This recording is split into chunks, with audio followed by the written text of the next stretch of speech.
som vinha do teto, um pingo ritmado, como um cronômetro que só eu ouvia.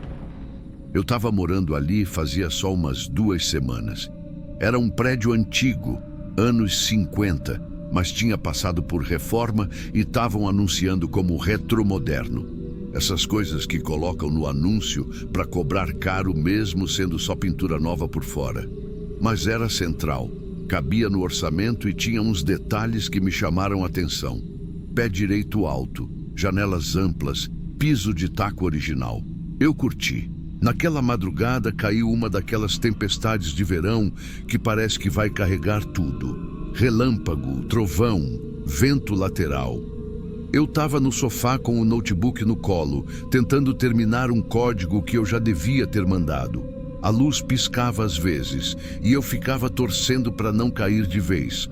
Foi quando eu ouvi o primeiro pingo, bem devagar. Vinha de cima, do teto da sala. No começo, achei que fosse coisa da minha cabeça ou barulho da chuva rebatendo em algum canto. Só que o som era mais compassado, como se a água estivesse encontrando um ponto exato para cair. Me levantei, fui até o interruptor, acendi a luz da sala. Tudo parecia normal, mas quando eu cheguei mais perto da luminária do corredor, senti uma gota bater no meu ombro. Olhei para cima e ali estava. Um filete de água escorrendo direto da base da luminária. Não era normal. Desliguei a luz por instinto. Aquilo ali podia dar curto. Peguei o celular, abri a câmera e iluminei o teto. A água estava descendo bem pela rosca da lâmpada, escorrendo pelo soquete. Já estava pingando no chão e molhando a tomada do interruptor. Meu primeiro pensamento foi: vai dar merda elétrica. O segundo foi: é vazamento do apartamento de cima. Coloquei um balde ali, calcei o tênis e subi. O prédio não tinha porteiro. Era tudo digital, com código. Mas naquele horário, não tinha mais ninguém no corredor. Eu bati na porta de cima com força, umas 2, 3 vezes. Ninguém respondeu. Mas tinha uma luz fraca saindo por debaixo da porta. Daquelas luzes de corredor, sabe? Meio amarelada. Esperei mais um pouco. Bati de novo. Nada. Voltei para o meu AP com uma sensação ruim no estômago. O som do pingo agora vinha acompanhado de um chiado leve, vindo do quadro de luz. Peguei uma toalha, tentei conter um pouco da água ali, mas o forro já estava escurecendo. Fiquei parado olhando. Eu sabia que se molhasse a fiação, podia explodir tudo. Voltei para o andar de cima. Dessa vez, quando cheguei na porta, ela estava entreaberta. Na hora eu congelei. Juro que tinha certeza que ela estava trancada antes. A maçaneta estava levemente virada, como se tivesse sido esquecida assim. Eu chamei. Alto. Alô? Tem alguém aí? Nada. Dei 2 passos para dentro. O corredor estava escuro, só aquela mesma luz amarelada vinda de algum cômodo mais ao fundo. O cheiro era esquisito. Meio de mofo, mas com um perfume doce no ar, como lavanda velha, sabe? Me deu uma ânsia leve, não sei explicar. O piso de taco fazia barulho quando eu pisava. E estava molhado. Não encharcado, mas úmido, como se alguém tivesse derramado um balde d'água ali e não tivesse limpado. E o som do gotejar agora era mais alto. Vinha da direita, do que eu imaginei ser o quarto. Fui até lá, com o celular na frente, iluminando. Foi quando eu vi. No chão do quarto, meio de lado, tinha uma mulher caída, de costas para mim, com os cabelos molhados grudando no rosto. O chão em volta dela estava coberto por uma poça d'água. E ali, bem perto da mão dela, uma extensão elétrica branca, 3 tomadas, todas ligadas, mergulhada na água. Eu paralisei. Por um segundo eu achei que ela estivesse dormindo, sei lá. Mas aí me aproximei.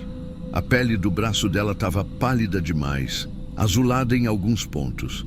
Encostei de leve no pescoço para sentir o pulso, mas estava frio. Frio de geladeira. Dei um passo para trás.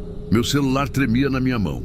E eu, sei lá por quê, me abaixei para ver se a tomada ainda estava ligada. E estava. Foi nesse momento que a luz do corredor oscilou. Um estalo seco, como se o circuito tivesse falhado por um segundo. Na hora eu achei que fosse levar um choque. Tava com o pé molhado, perto da extensão, já me preparei para o tranco, mas nada, só o silêncio e o som dos pingos.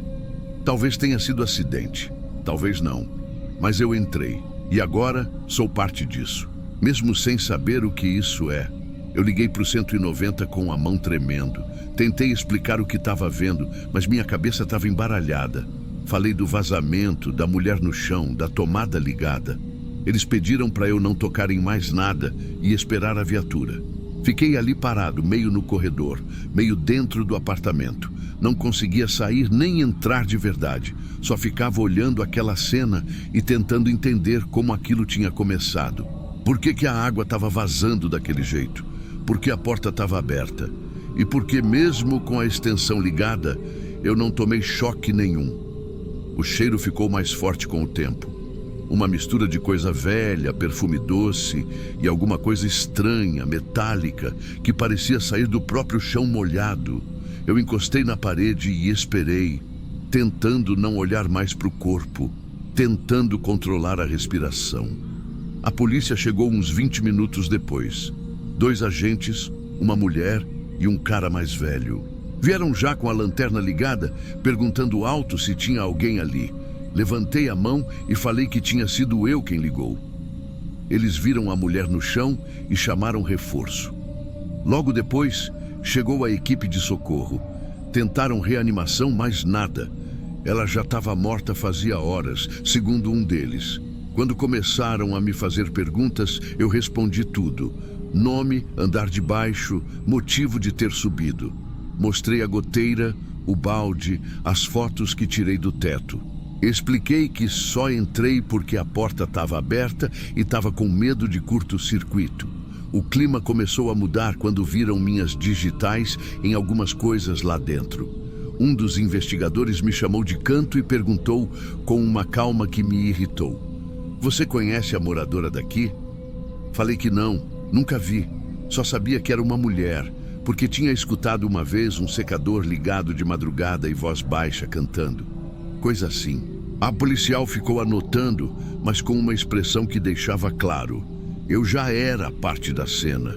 Não como quem ajudou, mas como quem estava ali no lugar errado, na hora errada. Ou, sei lá.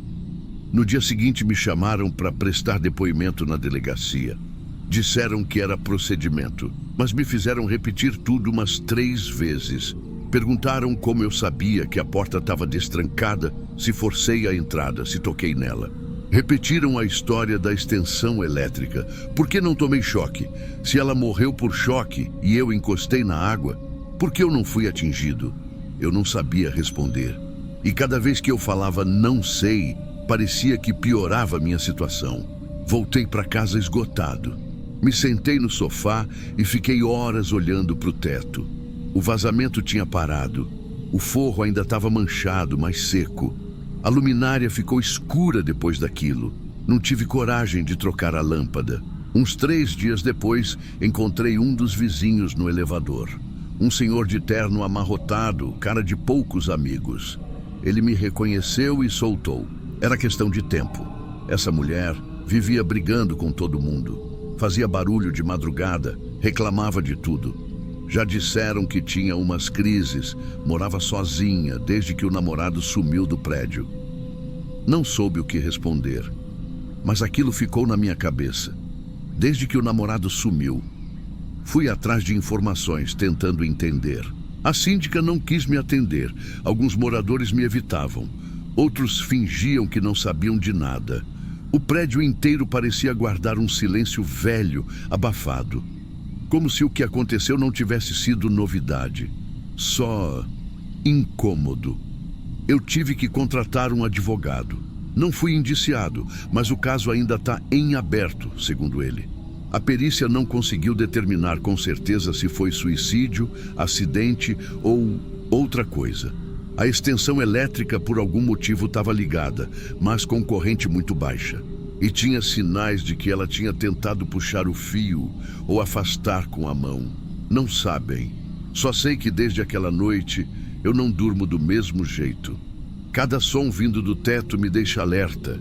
Cada luz piscando me congela. O mais estranho.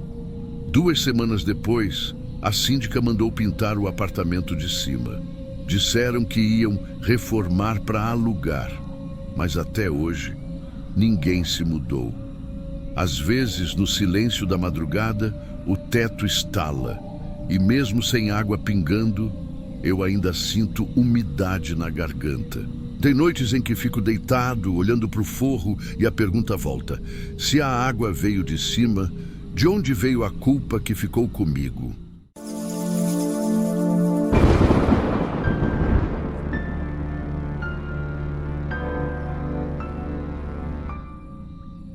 A chuva estava caindo de um jeito que parecia que o céu tinha desabado de vez. Eu lembro do barulho no telhado de zinco da lanchonete. Era quase como se o mundo lá fora tivesse virado água.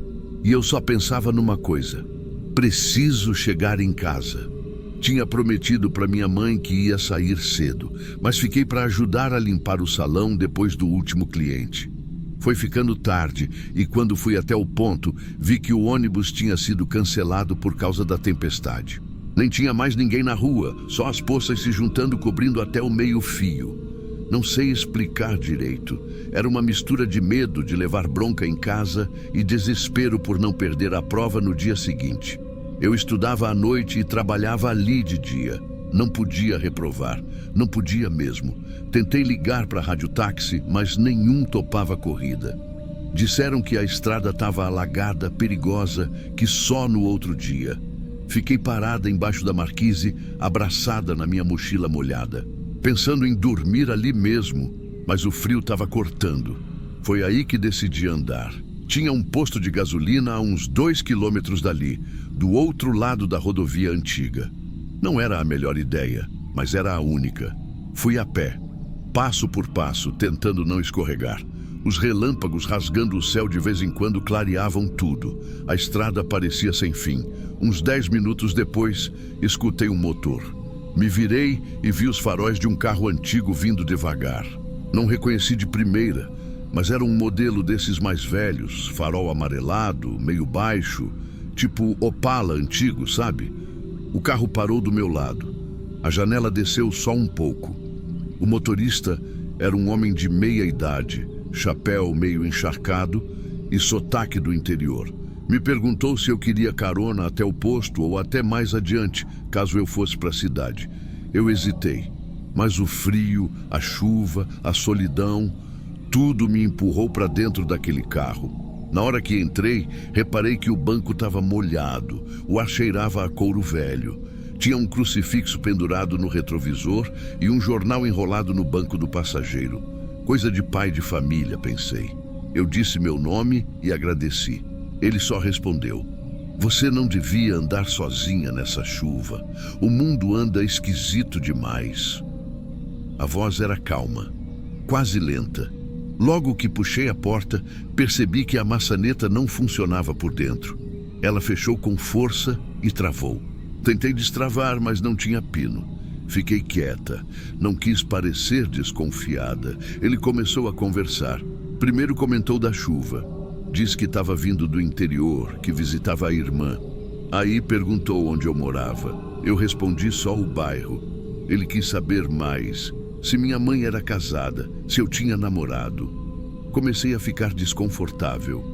Ele me olhou de lado e disse: "Você tem um cheiro bom, cheiro de cabelo limpo. Deus dá sinais, sabia? Quando a mulher certa cruza o caminho do homem." Eu travei, fingi que não ouvi. Só olhava para a estrada, rezando para aparecer logo o posto. Mas em vez de pegar a reta, ele virou numa estradinha de terra. Eu falei que era caminho errado, que era para seguir em frente. Ele disse que ali tinha alagado e que por aquele lado dava volta, mas chegava também. Confia em mim, é só um desvio. O mato era alto dos dois lados. A estrada parecia uma boca aberta, engolindo tudo. Ele parou num semáforo que nem devia estar funcionando. Vermelho, parado ali no meio do nada. A luz batia no vidro molhado e fazia reflexo no crucifixo. Aí ele disse: "Às vezes, a gente precisa começar de novo em silêncio, longe de tudo." sem que ninguém saiba onde a gente foi parar. Foi a primeira vez que senti que talvez eu não voltasse para casa. Meu corpo inteiro ficou duro. A mão tremia no colo, mas eu lembrava do isqueiro de metal que eu tinha no bolso do avental. Era velho, mas ainda funcionava. E naquele momento parecia minha única saída. O isqueiro estava no meu bolso da frente junto com uma caneta e uns trocados. Eu nem sabia se ia conseguir pegar sem ele ver. Ele dirigia com uma mão só e a outra ficava meio solta, como se estivesse pensando no que fazer comigo. Falei que estava com frio, só para justificar o nervosismo. Disse que o banco estava gelado, que minha roupa estava molhada. Ele respondeu: "O calor da gente resolve isso. Deus fez o toque para curar." O jeito que ele falava era como se ele acreditasse em cada palavra, como se fosse certo o que estava fazendo. A cada curva, a estrada ia ficando mais deserta. Nem casa, nem luz, nem nada. Só barro, mato e escuridão. Eu olhava a janela e via só os pingos pesados da chuva descendo, como se o mundo tivesse acabado e só tivesse aquele carro rodando no resto. Eu meti a mão no bolso bem devagar, como quem está segurando o frio. Encontrei o isqueiro. Meu coração batia no pescoço. Só tinha uma chance. Falei que queria ligar o aquecedor. Ele disse que o carro era velho, não tinha essas coisas. Então inventei que o banco estava com cheiro de mofo e que me dava náusea. Pedi para abrir um pouco a janela ou ligar o ar, qualquer coisa. Ele soltou uma risadinha esquisita e se inclinou para mexer num botão embaixo do volante. Foi nesse instante, um segundo, um espaço de ar que eu precisava. Acendi o isqueiro. A chama subiu forte, iluminando tudo de uma vez. O crucifixo balançando, a pele oleosa dele, os olhos arregalados. O reflexo do fogo pegou nos olhos dele e ele deu um grito curto. Freou com tudo. O carro derrapou no barro e parou de lado. Eu empurrei a porta com o ombro, forçando pelo canto. Não abriu de primeira. Usei o pé. Quando cedeu, me joguei para fora como quem se joga de um prédio. Cai no chão com tudo, ralei o joelho, molhei o corpo inteiro, mas não olhei para trás. Levantei e corri. Só ouvi a minha respiração e o barulho da água. O carro ficou parado. Não sei se ele tentou vir atrás. Só sei que eu corri como nunca tinha corrido na vida. A estrada de terra virou um barranco e eu me enfiei por baixo de uma cerca. Do outro lado, por sorte, dava para ver a luz do posto lá longe. Uma luz branca, tremida, meio fantasma, mas que parecia um farol de salvação. Cheguei lá com o coração na boca. Tinha um frentista e um homem sentado bebendo café numa garrafinha térmica. Eu mal consegui falar. Só apontei para a estrada e falei. Um homem, carro velho, desviou o caminho. Chamaram a polícia. Mas naquela chuva, naquela estrada de terra, não encontraram nada além das marcas de pneu afundadas no barro. No outro dia, liguei para minha mãe chorando. Disse que tinha perdido o ônibus que fui andando até o posto, mas não consegui contar tudo. Fiquei semanas sem dormir direito. Um tempo depois, vi no jornal da cidade pequena uma notinha escondida no canto. Jovem relata tentativa de abordagem suspeita por homem em carro antigo. Autor não identificado. Caso semelhante registrado semanas atrás. A descrição era parecida. Homem de meia idade, sotaque carregado, crucifixo no carro, frases estranhas. Só que ninguém nunca soube o nome, nem placa, nem foto. Era como se o homem só aparecesse quando chovia. Como se a tempestade abrisse um buraco entre o mundo normal e o mundo de gente assim. Eu segui minha vida, continuei estudando, saí do trabalho, mudei de cidade. Mas até hoje, quando começa a chover forte e bate aquele cheiro de couro molhado, é como se eu voltasse para o banco daquele carro sem maçaneta. É como se o pânico morasse no fundo da memória, esperando só uma brecha para sair.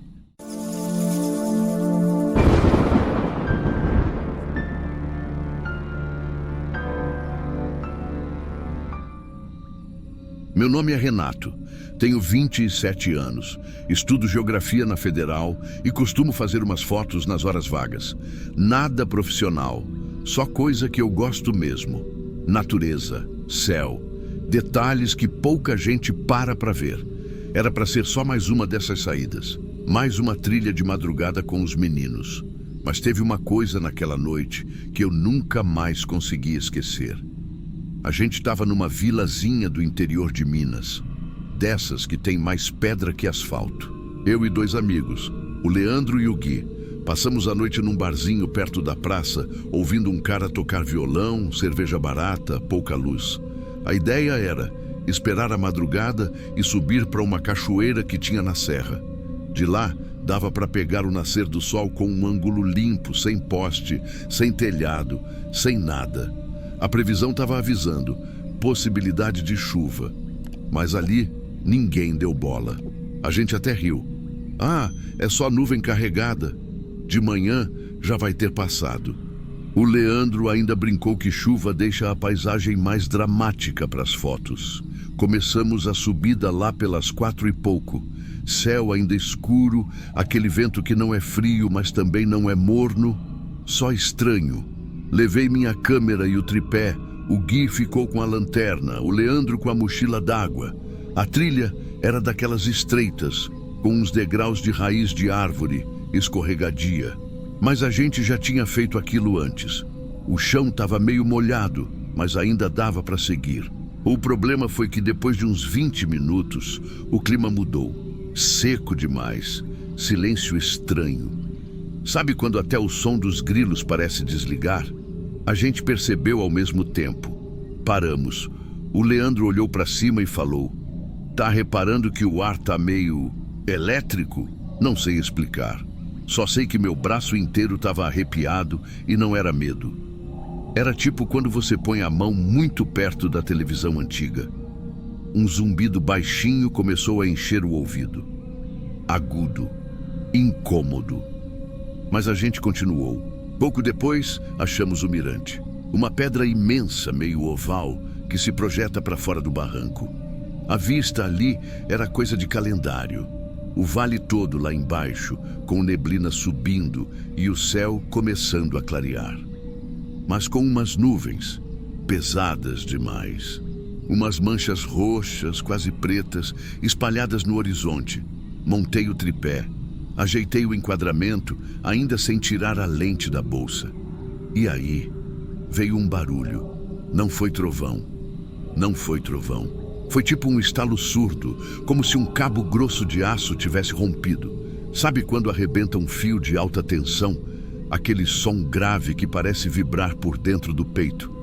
Eu só lembro de um clarão, roxo, violeta.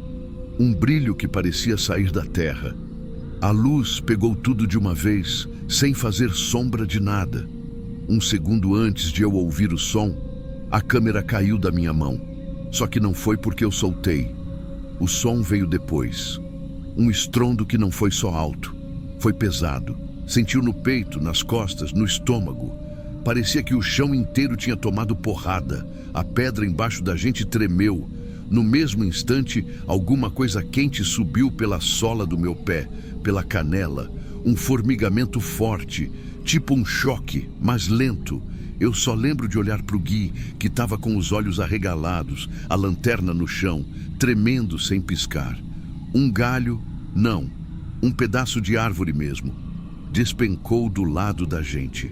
Bateu na pedra com um estalo seco e por pouco não levou a perna do Leandro.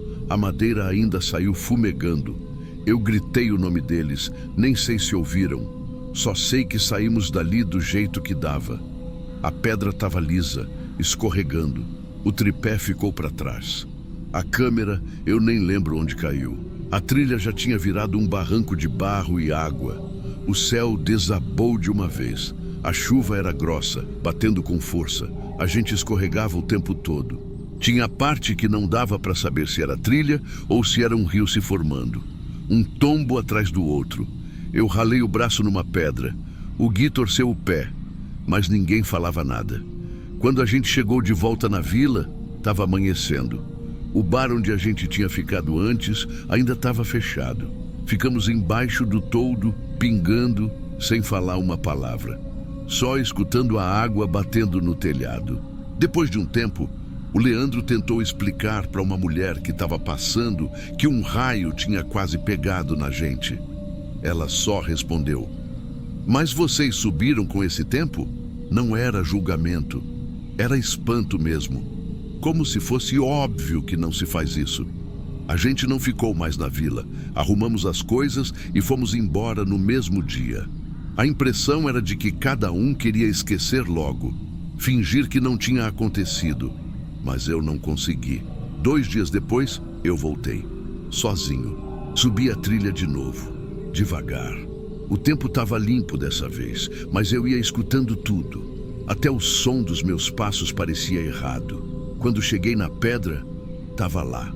O sulco, uma marca preta, grossa, meio queimada, atravessando a lateral da pedra, como se tivesse sido riscada com ferro quente. E o tripé estava lá, torto, derretido na base. A borracha do pé dele tinha virado uma gosma preta, parte da haste dobrada, metal com aparência de queimado. Fiquei olhando por um tempo. Acho que nem respirei. Não encostei. Só desci de novo sem tirar foto e nunca mais voltei. Até hoje, toda vez que eu sinto aquele cheiro, ferro molhado, tipo moeda suada ou cabo de panela velha, meu corpo todo arrepia. Igual naquela madrugada. Não tem explicação melhor. Acho que foi ali que eu entendi que a natureza não avisa 2 vezes. Ela só faz. E quem tiver no caminho, que aguente.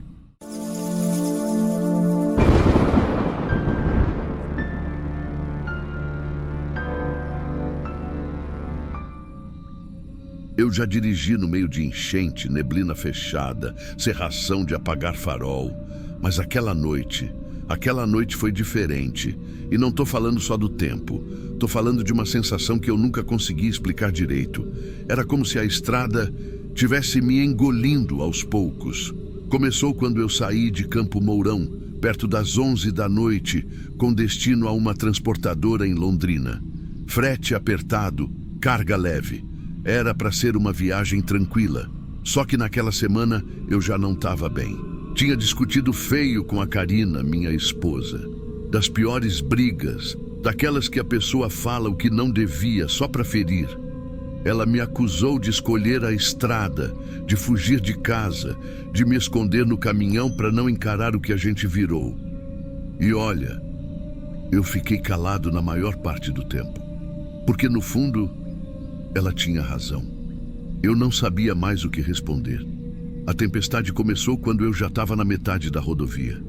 E era daquelas grossas, de pingos que parecem pedra.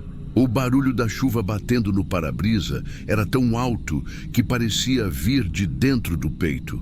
A cada relâmpago, a cabine se iluminava inteira, como se alguém tirasse foto de mim, de frente. Eu tentei manter a calma, mas começou a dar umas coisas estranhas no painel. O GPS travava, depois voltava, recalculava a rota sem sentido. E mais estranho, a quilometragem. Não batia. Eu rodava, e parecia que o número não mudava quase nada. E aí comecei a reparar num posto abandonado à esquerda da pista. Primeiro, não dei bola, mas depois de uns 20 minutos, eu vi o mesmo letreiro enferrujado, com as mesmas letras apagadas, e um cachorro, branco, meio sarnento, deitado do mesmo jeito. Juro por tudo, era o mesmo. A primeira coisa que me veio foi que eu estava rodando em círculo. Mas era uma rodovia reta e eu conhecia bem aquela rota. Já tinha feito aquilo dezenas de vezes. O rádio ligou sozinho, só chiado, estática. Achei que fosse mau contato. Peguei e desliguei na mão. 2 minutos depois ligou de novo. Dessa vez veio um som estranho. Parecia minha voz. Não inteira, tipo fragmento de gravação. Era eu gritando e logo em seguida a voz da Karina, falando alguma coisa sobre nunca mais me procurar. Eu quase parei o caminhão ali mesmo, mas não dava. O acostamento estava alagado e o vento lateral sacudia a cabine como se quisesse virar o bruto. Não tinha um carro vindo, nem indo. Nenhuma luz, nenhum farol no retrovisor. E olha que era uma estrada movimentada. Sempre tem caminhão, van, carro pequeno. Mas naquela noite, só eu. Era como se o mundo tivesse sumido. Foi aí que eu comecei a pensar besteira. Comecei a achar que aquilo era castigo. Que eu estava pagando por ser um covarde, por fugir de casa, por não conseguir ser o homem que a Karina queria. A cabeça da gente vira um inferno quando tá sozinha no escuro com chuva. E então, eu vi um carro pequeno atravessado na pista, faróis piscando, porta aberta. Meu coração gelou na hora. Era igualzinho o da Karina, mesma cor, mesmo modelo. Um sedã cinza claro com um adesivo no para-brisa traseiro. O mesmo adesivo que ela colou com frase de igreja. Eu freiei com tudo. O caminhão derrapou um pouco, mas parou. O coração batendo no pescoço. Saí da cabine tomando chuva no rosto, encharcando em segundos. Corri até o carro e não tinha ninguém, nenhuma alma. A porta do motorista estava aberta e dentro, no banco do passageiro, estava a jaqueta azul que a Karina usava naquela manhã quando a gente brigou. Eu congelei. Fiquei olhando para aquilo sem conseguir respirar. Era a jaqueta dela. Tinha um rasgadinho na manga que ela mesma costurou. Era a mesma. Na hora, me deu uma tontura. Um trovão estourou perto e eu me assustei tanto que escorreguei na lama. Caí sentado, com a água gelada entrando por dentro da roupa. Foi aí que eu ouvi um barulho forte, atrás do caminhão, tipo porta batendo, alguma coisa metálica. Corri de volta, patinando no barro. Quando subi na cabine, bati a porta com força e fiquei lá, tentando entender o que estava acontecendo. Quando olhei de novo pela estrada, o carro tinha sumido, nada. Nem farol, nem porta aberta, nem jaqueta, nem marcas de pneu na pista. Eu tremia. Tentei ligar para Karina, celular sem sinal. O rádio ligou de novo e dessa vez estava só chiado. E uma frase dela: "Você não me escuta nem quando eu tô gritando." Eu fiquei ali, parado na boleia, com a respiração toda descompassada. Estava encharcado, gelado, com a garganta travada. A mão tremia tanto que eu mal conseguia engatar a marcha de novo. Mas eu precisava sair dali, precisava continuar.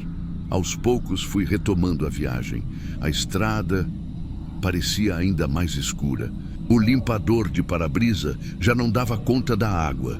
E os faróis não iluminavam nada além de uns 5 metros na frente.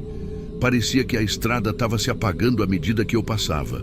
Por dentro, eu estava um caco, a cabeça girando, a jaqueta, o carro, o barulho atrás da carreta, o rádio. E o mais estranho, a quilometragem ainda não batia. Eu tinha rodado no mínimo uns 30 quilômetros a mais do que devia. E ainda parecia longe de tudo.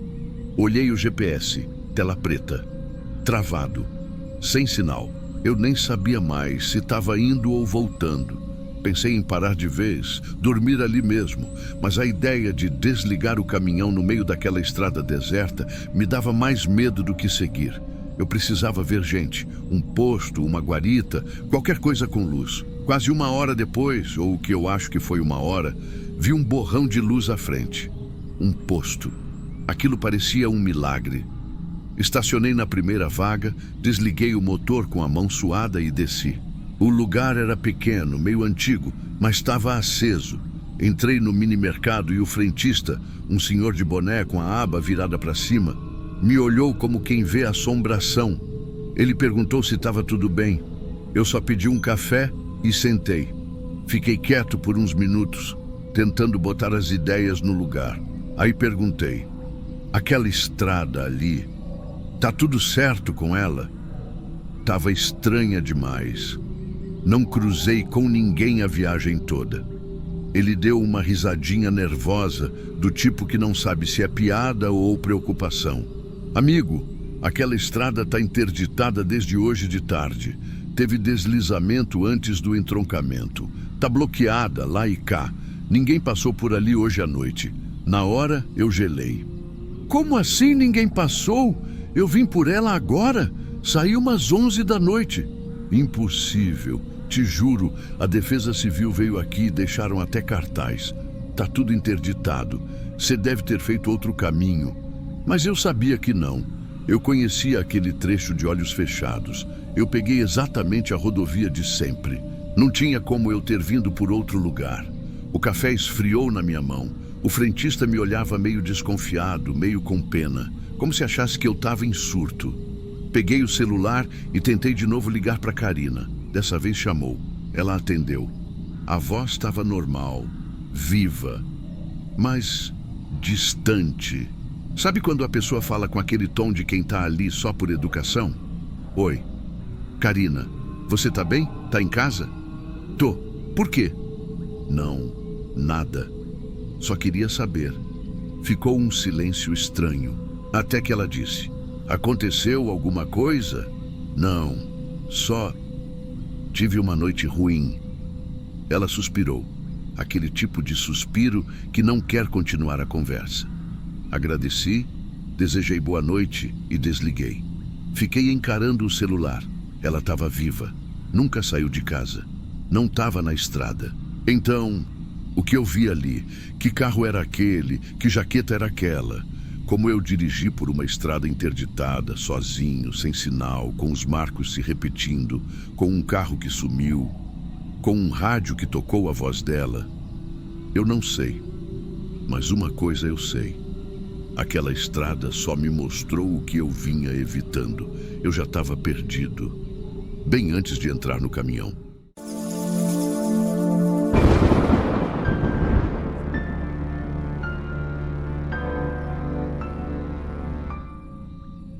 Sempre gostei do barulho da chuva, até aquela noite em que percebi que o som podia esconder passos. Fazia semanas que só chovia. Aquelas chuvas longas, pesadas, que parecem que vão durar para sempre. E por ironia do destino, justo na noite em que eu resolvi pegar um plantão extra na escola, caiu a pior de todas. Já era mais de 9 da noite quando terminei de corrigir as últimas redações. Peguei minha sombrinha e fui andando até o ponto com o pé afundando nas poças da calçada. Cheguei e vi o letreiro do ônibus riscado, cancelado. Tentei chamar carro de aplicativo, mas a demanda estava alta por causa da tempestade. Esperei, nada. Foi aí que lembrei do trem. Era o último do dia. A linha passava meio longe, mas ainda dava tempo. Apressei o passo e fui até a estação, que ficava depois de uma rua de pedras, perto de uns galpões antigos. A entrada estava quase deserta. Só o barulho da água escorrendo pelas calhas, pingando sem parar. O segurança do portão nem olhou na minha cara, só me deixou passar depois de conferir o bilhete. A plataforma estava vazia, molhada. Aquela iluminação fraca, os refletores piscando, dava uma sensação estranha. Tipo de coisa fora do lugar, sabe? O cheiro de ferro molhado me embrulhou o estômago. Me sentei num dos bancos encostados na parede, puxei o capuz da jaqueta e tentei focar no celular. Mandei mensagem para o meu namorado dizendo que ia chegar tarde, que a escola tinha me prendido de novo. Sem resposta. Fiquei ali tentando fingir que estava tudo bem. Mas aquela chuva não era só chuva. Era como se a água cobrisse o mundo, abafasse tudo. O som dela batendo na estrutura de metal da estação fazia parecer que tinha alguém andando por perto. Mas toda vez que eu olhava para os lados, não tinha ninguém. Só aquele eco molhado, repetitivo, sufocante. Até que eu vi ele, no canto oposto da plataforma, do outro lado da linha, parado, de capuz também, imóvel, encostado num dos pilares, só que virado para mim. Não dava para ver o rosto, só o contorno. E parecia que ele estava ali há um tempo, só olhando. Tentei ignorar, pensei, mas alguém esperando o trem, normal, mas não era. A cada relâmpago, eu tinha a impressão de que ele estava um pouco mais perto. Não dava para ter certeza, porque a luz vinha e sumia rápido. Mas parecia assim, tipo, antes ele estava encostado, depois estava mais ao centro, depois quase no limite da plataforma, E eu não tinha visto ele se mover, nenhum passo, nenhuma mudança de posição. Só estava lá, um pouco mais perto. O painel apitou, mostrou a mensagem: atraso indefinido devido às condições climáticas. Engoli seco. Já era tarde. As luzes da rua estavam falhando, o celular com pouca bateria, a estação começando a ficar fria. Voltei o olhar para onde ele estava, mas ele não estava mais ali. Dei um pulo do banco, olhei em volta. Ninguém. Mas aí eu ouvi os passos atrás de mim, secos, diretos, um de cada vez, como se pisassem no metal da estrutura. Eu virei na hora, o coração disparado. Nada. Só o vazio e o som da chuva. Fiquei parada por uns segundos, pensando se eu estava exagerando, cansada demais, com a cabeça cheia. Respirei fundo, sentei de novo, fechei os olhos por uns segundos, até que veio outro relâmpago. Ele estava lá, no meio da plataforma, a uns 10 passos de mim, de novo parado, a cabeça meio inclinada para o lado, como se estivesse curioso. Eu gelei. Não era mais medo, era uma certeza incômoda. Tinha alguma coisa errada. O alto-falante chiou. Atenção, por motivo de alagamento a linha foi suspensa. Nenhum trem irá operar nas próximas horas. Olhei em volta. Só eu. O segurança nem estava mais ali. Os outros funcionários também tinham sumido. E aquele homem ainda parado, na mesma posição, como se nada daquilo tivesse feito diferença para ele. Eu me levantei devagar. Meu primeiro instinto foi sair dali. Subi os degraus da saída principal correndo. Quando empurrei o portão, ele não abriu. Estava trancado, trancado por dentro. Dei mais um empurrão. Nada. A rua lá fora alagada, a água batendo quase na altura da guia. E eu trancada ali, com um homem estranho que aparecia e sumia no compasso dos relâmpagos. Foi aí que eu lembrei. Tinha uma porta de manutenção lá atrás. Uma daquelas que a gente mal nota, que passa despercebida. Quando entrei na estação, vi ela entreaberta e foi para lá que eu fui. A porta de manutenção ficava nos fundos, quase escondida atrás de umas grades. Quando cheguei perto, vi que ainda estava entreaberta, como eu tinha lembrado. Fiquei ali parada, respirando com dificuldade. O corredor atrás dela era escuro, sem iluminação nenhuma, só com o som da água escorrendo pelas goteiras. Entrei mesmo assim. Minhas botas faziam barulho no chão molhado. O eco era estranho. Parecia que o som voltava mais rápido do que devia, como se o corredor não estivesse vazio. A luz da estação falhou de novo. Ficou tudo no escuro. Foi aí que um relâmpago estourou lá fora. Rápido, forte, e iluminou por um segundo aquele corredor. Tempo suficiente para eu ver. Ele estava ali, parado, no meio do caminho, uns 5 metros na minha frente. O capuz ainda cobrindo o rosto, o corpo imóvel como uma sombra que ganhou forma. E de novo, a cabeça dele inclinada. Não sei explicar. Parecia que ele queria ver o que eu ia fazer. Eu congelei. O impulso era correr, mas eu sabia que se corresse para trás, voltava para a plataforma trancada. Só tinha uma saída, passar por ele. E eu não tinha coragem, então fui para o lado. Entrei em outro corredor mais estreito que levava para a área de ventilação. As lâmpadas piscavam, algumas estouradas. Aquilo tudo parecia abandonado há anos, mas era parte da estação, parte do sistema. De repente, ouvi passos de novo.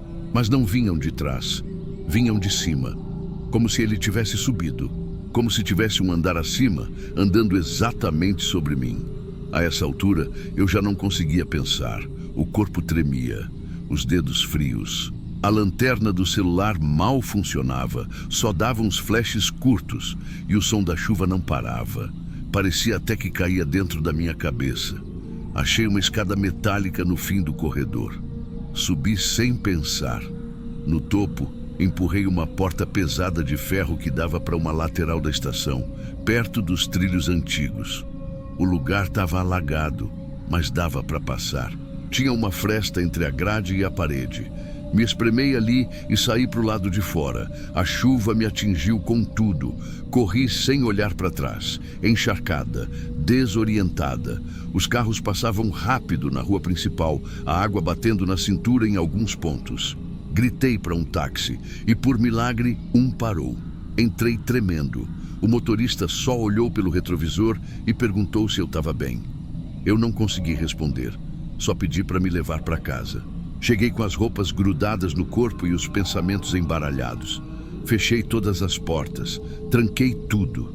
Liguei a luz da sala, da cozinha, até a do banheiro. Fiquei um tempo assim, parada, tentando entender o que tinha acontecido. Foi só mais tarde, já deitada no sofá, que resolvi ligar para a segurança da estação. Pedi para falar com alguém sobre o que tinha acontecido. Sobre aquele homem que ficou na plataforma depois do aviso de cancelamento. O cara do outro lado foi direto. Senhora, depois do aviso de suspensão, a estação foi evacuada. Não ficou ninguém, nem funcionário. Eu insisti, disse que vi alguém. Perguntei se as câmeras podiam confirmar. Ele ficou em silêncio por um tempo. Depois respondeu: olha, a gente checou as imagens. Não tem ninguém com a senhora nas gravações. Nem na plataforma, nem nos corredores. Só a senhora. Do momento que entrou até sair pelo lado técnico. Sozinha. Fiquei muda. Desliguei. Me tranquei no banheiro e chorei por uns bons minutos. Mas não de medo. De confusão, de impotência, de não saber mais no que acreditar. Porque eu vi. Eu juro que vi. E até hoje, toda vez que a chuva começa a cair forte, toda vez que um relâmpago corta o céu, eu lembro da silhueta, do capuz, da cabeça inclinada. E o pior é que tem hora que eu sinto que ele ainda está me seguindo, invisível, misturado ao som da chuva. Até hoje, quando a chuva cai forte, sinto que alguém continua me seguindo, invisível entre o barulho.